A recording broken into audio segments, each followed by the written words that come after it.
Now, as promised, a special comment. A part of what I will say was said here first on January 31st. Unfortunately, it is both sadder and truer now than it was then. Who's to blame? Mr. Bush also said this afternoon. Look, these folks in Congress passed a good bill late last summer. The problem is they let the bill expire. My attitude is if the bill was good enough then, why not pass the bill again?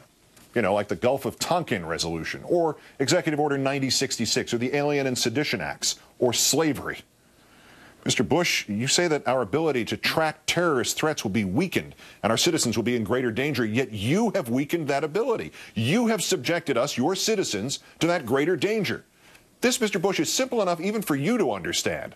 For the moment, at least, thanks to some true patriots in the House and to your own stubbornness, you have tabled telecom immunity and the FISA Act. You, by your own terms and your own definitions, you have just sided with the terrorists.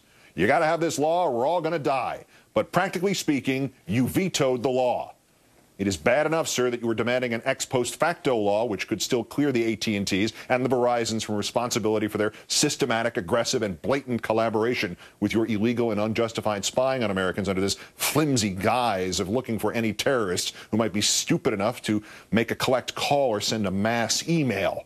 But when you demanded it again during the State of the Union address, you wouldn't even confirm that they'd actually done anything for which they deserved to be cleared. The Congress must pass liability protection for companies believed to have assisted in the efforts to defend America. Believed. Don't you know? Don't you even have the guts Dick Cheney showed in admitting they did collaborate with you? Does this endless presidency of loopholes and even fine print extend here, too?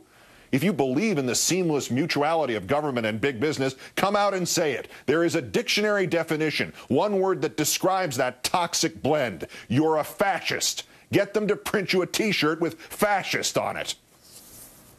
What else is this but fascism? Did you see Mark Klein on this newscast last November? Mark Klein was the AT&T whistleblower, the one who explained in the placid and dull terms of your local neighborhood IT desk how he personally attached all AT&T circuits, everything, carrying every one of your phone calls, every one of your emails, every bit of your web browsing into a secure room number 641A at the Folsom Street facility in San Francisco, where it was all copied so the government could look at it. Not some of it, not just the international part of it, certainly not just the stuff that some spy, a spy both patriotic and telepathic, might able to divine had been sent or spoken by or to a terrorist. Everything.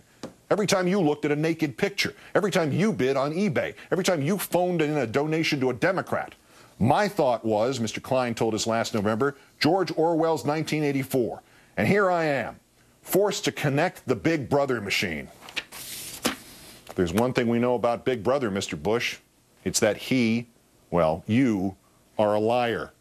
This Saturday at midnight, you said today, legislation authorizing intelligence professionals to quickly and effectively monitor terrorist communications will expire.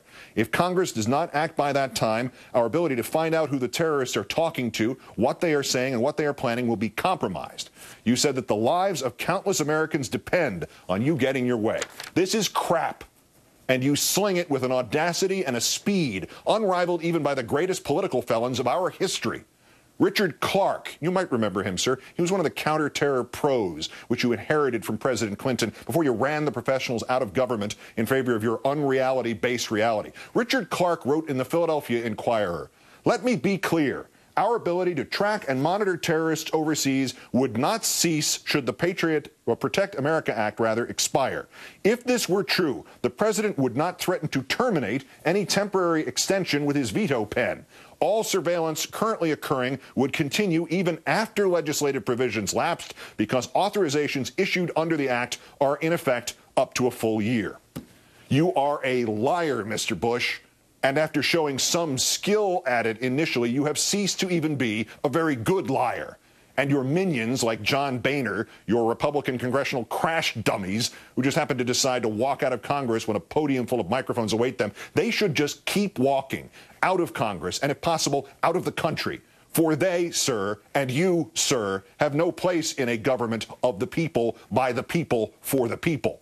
The lot of you are the symbolic descendants of the despotic middle managers of some banana republic, to whom freedom is an ironic brand name, a word you reach for when you want to get away with its opposite.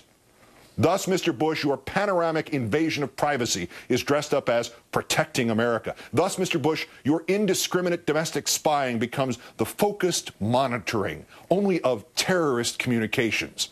Thus, Mr. Bush, what you and the telecom giants have done isn't unlawful. It's just the kind of perfectly legal, passionately patriotic thing for which you happen to need immunity.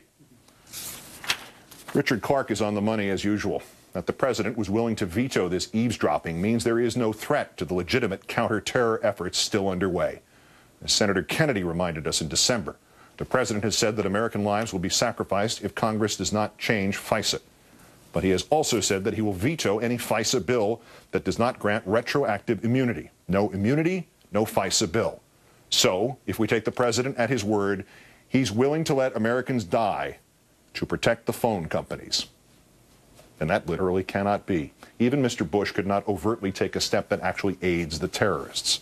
I'm not talking about ethics here. I'm talking about blame. If the president seems to be throwing the baby out with the bathwater, it means we can safely conclude there is no baby. Because if there were, sir, now that you have vetoed an extension of the eavesdropping, if some terrorist attack were to follow, you would not merely be guilty of siding with the terrorists. You would not merely be guilty of prioritizing the telecoms over the people. You would not merely be guilty of stupidity. You would not merely be guilty of treason, sir. You would be personally and eternally responsible. And if there is one thing we know about you, Mr. Bush, one thing you have proved time and time again, it is that you are never responsible. As recently ago as 2006, we spoke words like these with trepidation. The idea that even the most cynical and untrustworthy of the politicians in our history, George W. Bush, would use the literal form of terrorism against his own people was dangerous territory. It seemed to tempt fate, to heighten fear. We will not fear any longer. We will not fear the international terrorists. We will thwart them. We will not fear the recognition of the manipulation of our yearning for safety. We will call that what it is, terrorism. We will not fear identifying the vulgar hypocrites in our government. We will name them. And we will not fear George W. Bush, nor will we fear because George W. Bush wants us to fear.